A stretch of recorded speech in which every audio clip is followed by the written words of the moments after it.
dompet. Alhamdulillah.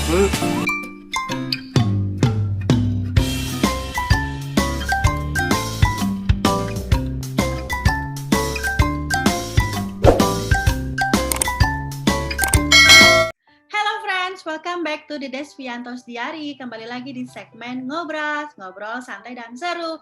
Hari ini kita kedatangan lagi nih seorang Bapak General Manager. Wow, siapakah beliau? Yuk langsung kita kenalan. Halo Pak Ferry Irawan, apa kabar Bapak? Assalamualaikum warahmatullahi wabarakatuh, Ibu Rahma Mirawati. Assalamualaikum warahmatullahi wabarakatuh. Apa kabar Ibu Rahma? Pak Fer? Alhamdulillah, sehat walafiat. Alhamdulillah. Pak Fer, boleh nggak sih introduce dulu nih biar kenalan sama teman-teman ngobrasnya The Desviantos Diary? Oke, kenalin. Assalamualaikum warahmatullahi wabarakatuh, teman-teman, rekan-rekan, saudara-saudara semuanya. Saya dengan Ferry, nama panjang saya Ferry Irawan. Sekarang ini saya bekerja di Ditri Brata dan Sutasoma Hotel Jakarta Dharma Wangsa. Posisi saya sekarang sebagai karyawan. Karena seperti biasa masih mengharapkan gaji tiap bulan dari perusahaan, jadi saya masih karyawan. Karyawan tertinggi. Sudah bekerja hampir 3 tahun dari 2018. Jadi kebetulan tempat kami ini baru saja membuka hotel di 2021 bulan Januari tanggal 26. Dan alhamdulillah proyek kami selesai di bulan Mei pas seminggu sebelum Lebaran, dan kami sekarang sudah buka 111 kamar. Jadi alhamdulillah of pandemic condition, tapi kami diberi kesempatan, diberi kepercayaan, dan diberi kesehatan untuk bisa memberikan kontribusi buat industri hospitality maupun pariwisata dengan buka hotel, merekrut karyawan, dan juga coba mengekspor opportunity di tengah pandemi yang cukup menyulitkan di tahun 2019 sampai 2021 ini. Jadi itu kurang lebih. Walaupun kondisi lagi tidak baik, tetap membuka opportunity untuk teman-teman kita di luar sana ya Pak Fer ya. Betul sekali. Betul. Alhamdulillah. Oke Pak Fer, kita langsung masuk ke pertanyaannya. Aku kepo banget nih. Pak Fer, aku kan kenal Pak Fer ini sosok leader yang sangat istimewa. Banyak juga loh Pak Fer yang ngefans sama Pak Fer ya. Pernah juga ada yang personal sama aku kalau sampai dia bilang, aku tuh ngefans banget sama Pak Ferry, katanya. Makanya aku tuh sebagaimana ngefansnya sih sama Pak Ferry, pokoknya aku ngefans sama Pak Ferry. Sampai ada yang bilang, kalau Pak Ferry resign, aku juga resign. Bener loh Pak, aku nggak peres. Ini bener, ada yang pernah ngomong gitu sama aku. Gitu ya. Nah, aku pengen tahu kan Pak Fer, gimana sih caranya jadi good leader? Wah, itu pertanyaan sulit tuh. Biasanya ditanyakan dengan leader-leader yang great leader saja gitu ya. Tapi mungkin saya coba jawab kali. Mungkin great leader ya.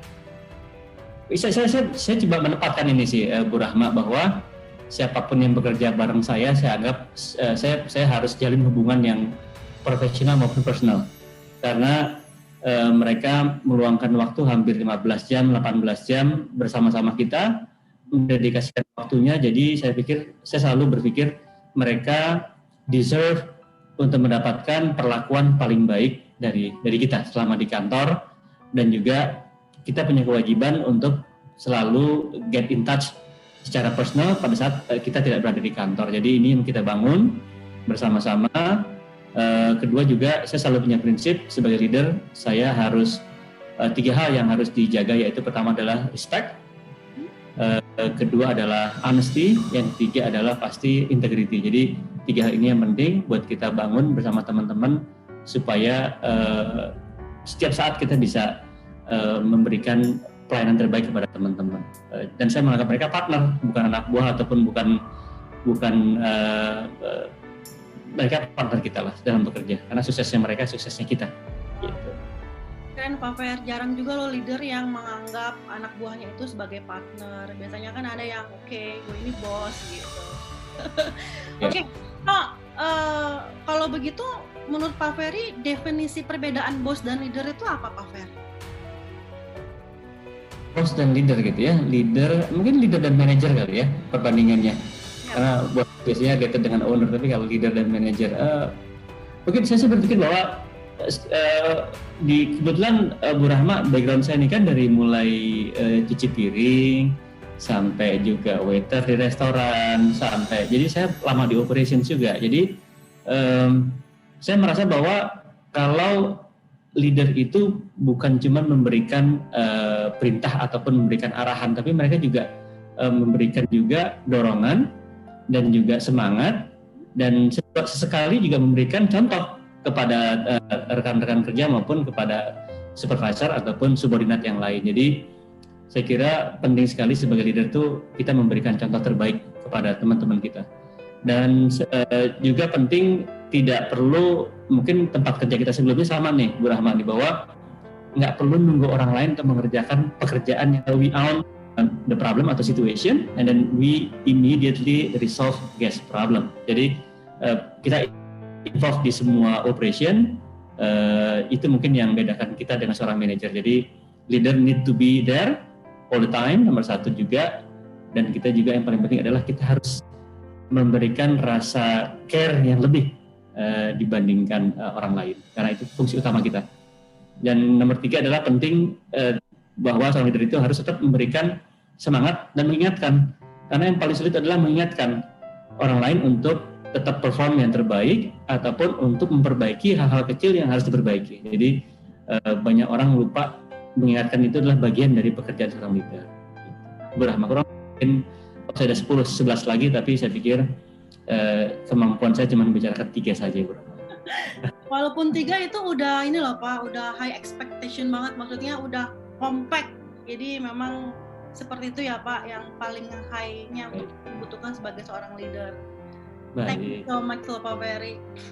Pak Fer, terus aku minta tolong dong Pak dikasihin tips, karena kan biasanya nih orang-orang di luar sana ada kesempatan ketemu sama GM nih interview, tapi kadang mereka tuh gagal pas interview terakhir dengan GM gitu. Gimana sih Pak biar sukses, biar pas ketemu sama GM, interview sama GM tuh mereka bisa berhasil dan bisa diterima di tempat pekerjaan mereka yang mereka apply gitu. Oke. Saya alhamdulillah diberi kesempatan untuk interview banyak orang nih dan bertukar pikiran. Jadi mungkin dari sisi saya menempatkan diri saya sebagai pelamar kerja mungkin ya. Yang sering kali saya lihat banyak orang miss di awal adalah pertama rasa percaya diri. Jadi nervous di awal, percaya dirinya sudah berkurang, menurun. Nah ini juga jadi impact karena selanjutnya itu pasti prosesnya akan lebih jadi hambatan. Yang kedua adalah saya sebagai interviewer biasanya senang sekali menanyakan apa Anda tahu mengenai properti ini, gitu ya. Banyak mereka yang tidak research sebelumnya, padahal penting sekali. Saya mau ke Bogor, tapi saya nggak tahu di Bogor ada apa. Nah, Bogor, ya mau main aja gitu ya, mau apa aja ke Bogor, tapi nggak tahu, padahal penting sekali. Dan saya selalu menanyakan, mereka harus paham perusahaan yang mereka mau lamar, paling tidak sejarahnya, dibangun kapan, fasilitasnya, dan juga orang-orangnya itu penting. Jadi ini referensi yang penting, karena saya menanyakan, apa yang kamu tahu mengenai tempat ini? Saya belum melihatnya, itu sudah bikin interview atau kita ini sedikit emosi. Maksudnya, kamu nggak siap interview, datang ke sini, dan nggak tahu apa yang akan kamu coba apply di sini. Itu juga dua hal yang penting. Yang ketiga adalah pastinya banyak orang yang gini, kita tuh seringkali ketemu banyak orang-orang pinter. Banyak orang-orang pinter ini mereka coba menjual dirinya dengan semaksimal mungkin. Tapi jangan lupa bahwa at the end yang paling penting adalah our positivity. Jadi setiap pelamar kerja itu harus positif. Pertama tadi percaya diri, kedua pengetahuan mengenai tempat yang dilamar ini harus paham. Tidak menyeluruh, sebagian besar paham. Yang ketiga adalah positif, karena contohnya hal-hal kecil nih yang sering saya tanyakan gitu ya. Sering pertanyaan jebakan yang saya sampaikan gini, kalau saya gaji 10 juta, kira-kira mungkin nggak? Pak, saya ini sekarang pekerjaan saya begini, saya bisa untuk dapat 15 juta, 17 juta. Jadi saya kayaknya sementara saya belum consider itu deh. Nah padahal hal itu penting tuh. Seberapa jauh orang ini mau memberikan kontribusi terhadap perusahaan dulu, baru nanti akan dapat appreciation dari benefit atau apapun lah. Jadi banyak orang di awal juga yang kita interview ngomongin gaji juga nih. Dalam arti di sini gaji berapa ya? Dia di interview ngomong gaji berapa. Terus ini hal-hal juga yang bikin interviewer biasanya agak sedikit emosi sih, bahwa ini anak belum ilfil, tahu Pak. Udah ilfil ya interviewernya ya? Ada ilfil. Nah, yang keempat biasanya juga adalah komitmen. Jadi banyak orang yang apply pekerjaan karena faktor emosional, mau kerja di tempat kerja lamanya kurang nyaman, pindah ke tempat baru, tapi akhirnya pada saat interview orang ini tidak bisa memberikan visi misi ke depan mengenai how he will develop himself in the future within the new company. Jadi ini hal penting yang selalu saya lihat di awal. Selebihnya pasti dari masing-masing bidang profesionalisme yang teman-teman miliki. Jadi itu 4 penting di awal. Pasti saya tanya. Kalau 4 itu tidak bisa lewat, saya pikir biasanya saya nggak lanjutin interviewnya. Gitu. Berarti soal GM juga ngasih pertanyaan jebakan ya, Pak Fer? Harus, karena pada saat kita ketemu calon teman kerja kita yang kita pengen bekerja bareng kita, minimal kita pengen punya orang-orang yang memiliki karakter minimal sama dengan kita. Misalkan saja Bu Rahma pekerja keras, otomatis Bu Rahma pengen punya teman kerja atau pembantu di rumah deh, bekerja keras. Bu Rahma orangnya rajin, detail, kalau naruh barang harus rapi. Minimal Bu Rahma pengen punya pembantu yang harus rapi, karena biar bisa satu visi. Karena kalau tidak bisa punya visi yang sama, agak repot tuh untuk mencapai tujuannya. Jadi kurang lebih itu ilustrasinya, Bu Rahma. So, kalau misalnya kan zaman sekarang tuh kadang-kadang suka ada bermasalah dengan attitude. Kalau sama Pak Ferry sendiri, Pak Ferry ini nggak sih Pak, sama attitude itu Pak Ferry penting nggak sih Pak? Saya kira attitude penting lah. Kalau disuruh pilih antara kecerdasan sama attitude yang baik atau positivity, saya pikir saya lebih pilih attitude yang baik, karena sekali lagi kalau orang pinter banyak gitu ya, kecerdasan atau pengetahuan ataupun skill itu bisa diajarkan kapanpun gitu. Tapi kalau sudah attitude sulit untuk diajarkan. Attitude itu lebih kepada sifat dasar orang yang pasti bisa dirubah, cuma perlu waktu. Jadi saya kalau disuruh pilih pasti attitude saya lebih penting, karena kalau kita punya tim yang punya attitude ataupun positivity yang baik, mereka bekerja itu nggak cuma dengan kita, dengan leadernya, tapi kan dengan teman kerja yang lain, dengan bawahannya, dengan subordinat, ataupun jadi bayangin satu kantor ada satu orang yang punya attitude kurang baik, itu akan impactnya banyak sekali. Pertama within his department, kedua antar departemen, ketiga at the end entire operation. Jadi Bu Rahma seringlah punya pengalaman seperti ini. Saya kira Bu Rahma lebih bisa menjelaskan lebih baik.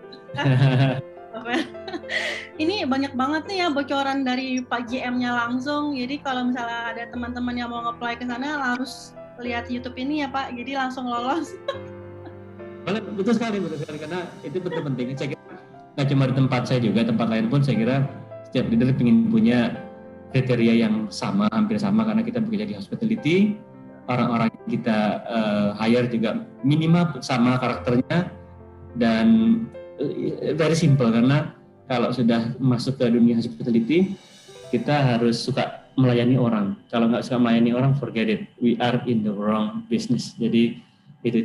Jadi kalau sudah suka melayani orang, saya kira kita bisa yakinkan bahwa orang ini punya positivity yang baik, attitude yang baik, dan juga saya kira apapun kita bisa bentuk ke depannya. Iya Pak, setuju banget. Oke Pak Fer, kan sekarang Pak Ferry sudah mencapai di puncak tertinggi ya Pak ya, sudah jadi seorang Bapak General Manager. Ingin tahu dong Pak, Bapak masih punya goal atau target lagi nggak sih Pak yang belum dicapai? Target ya. Targetnya pasti kalau mungkin waktu saya umur 30, ingat ya kalau kita suka briefing Bu Rahma pagi-pagi gitu ya, GM saya, tadi menjadi apa gitu ya, menjadi apa gitu Pak, mudah-mudahan umur 40 saya bisa jadi GM gitu ya. Tapi alhamdulillah umur 40 saya diberikan kemudahan untuk jadi GM di kelancaran juga. Terus orang mulai tanya, setelah jadi GM menjadi apa lagi? Nah, karena sekarang seiring bertambahnya umur dan juga posisi terakhir di hotel tertinggi sudah tercapai. Jadi sekarang berpikirnya gimana caranya saya bisa memberikan kontribusi lebih baik buat teman-teman saya, buat saudara saya, buat saudaranya Bu Rahma mungkin, dengan cara menciptakan lapangan kerja baru. Kita lapangan kerja seluas-luasnya, memberikan kesempatan kepada orang seluas-luasnya, dengan gitu mudah-mudahan saya dapat pahalanya Bu Rahma. Gitu. Kalau saya mau masuk surga pakai ibadah saya sendiri udah berat kayaknya Bu Rahma. Gitu. Jadi mesti pakai, mudahan apapun yang kita lakukan bisa membuka kesempatan buat orang lain.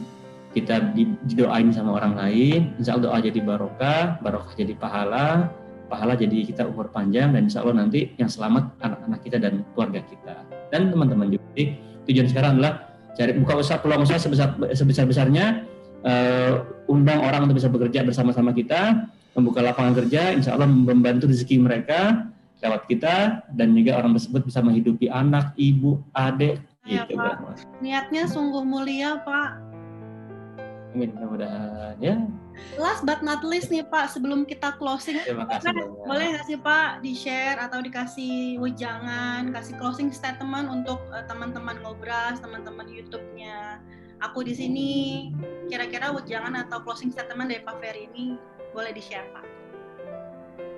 Oh ya, bingung nih semuanya, yang pasti penonton audiensnya orang-orang pinter, orang pengalaman juga, jadi saya bingung mau share apa. Cuman atau penting sih begini, tadi saya sempat diskus sama teman saya, barusan aja nih, saya meeting juga, kita ngobrol apa sih yang kita banggakan saat ini gitu ya. Yang pasti ya kita sudah punya keluarga, punya orang tua yang sehat, punya istri yang baik, anak-anak yang soleh, itu kebanggaan utama lah dibanding harta apapun, nggak bisa tergantikan. Nah, yang apa yang kita banggakan sekarang? Nah, tadi saya pada diskusi, saya itu kelahiran tahun 78, jadi 43 umur saya sekarang. Tapi saya merasa bahwa generasi kita ini nih Bu Rahma, generasi kita ini mengalami banyak sekali proses hidup yang cukup panjang dan cukup menantang. Contohnya, saya ini bekerja umur tahun 95 mungkin ya, pertama kerja, dan saya mengalami masa kondisi krismon di tahun 98. Itu sangat sulit. Itu dunia industri kita kaget sekali, terutama hospitality dan hotel.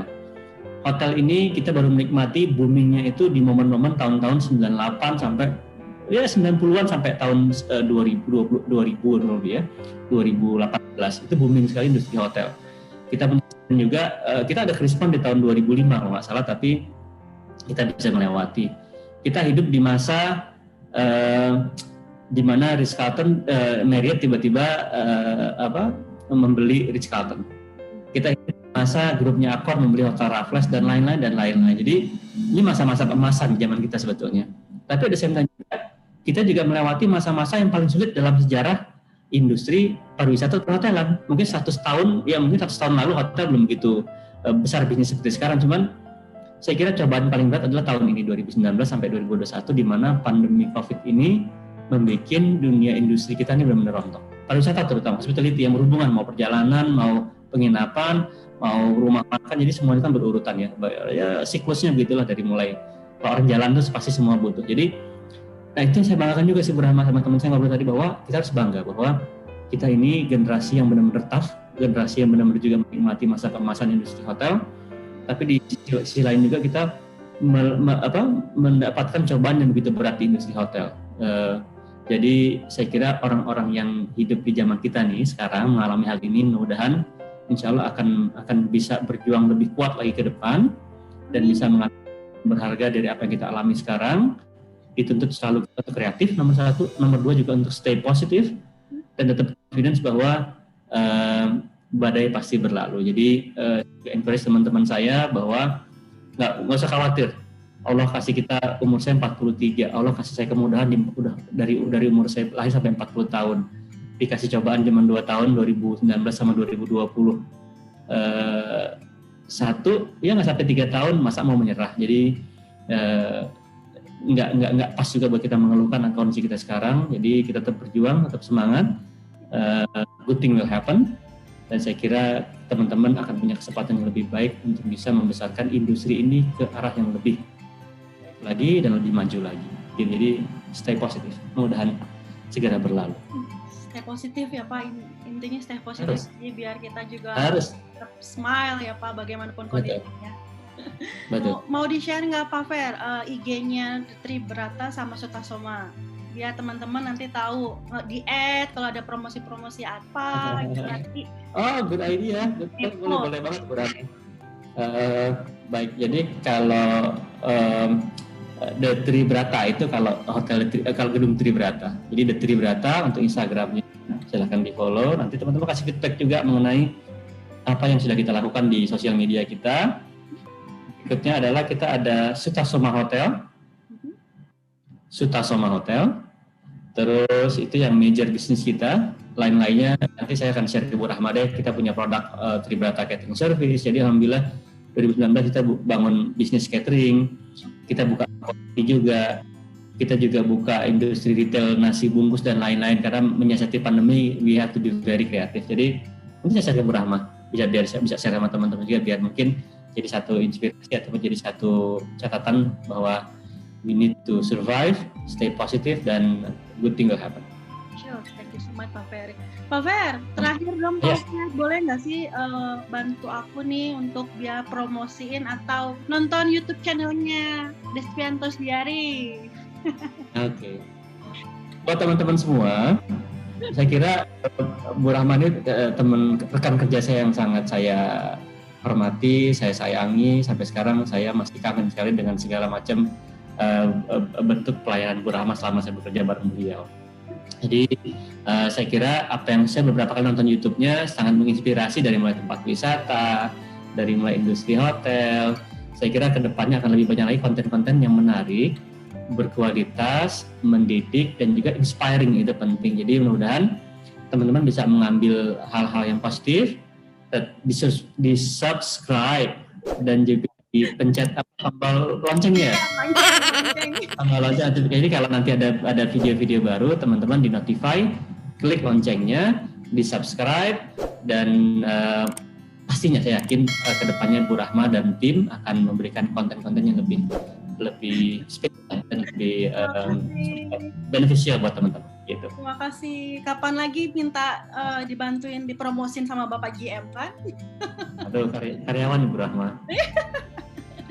Oke Pak Ferry, cukup sekian bincang-bincang kita hari ini. Thank you so much for your time Pak Ferry. Sehat-sehat selalu untuk Bapak dan keluarga serta seluruh staff di sana.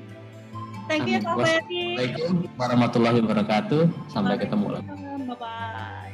Terima kasih, dadah.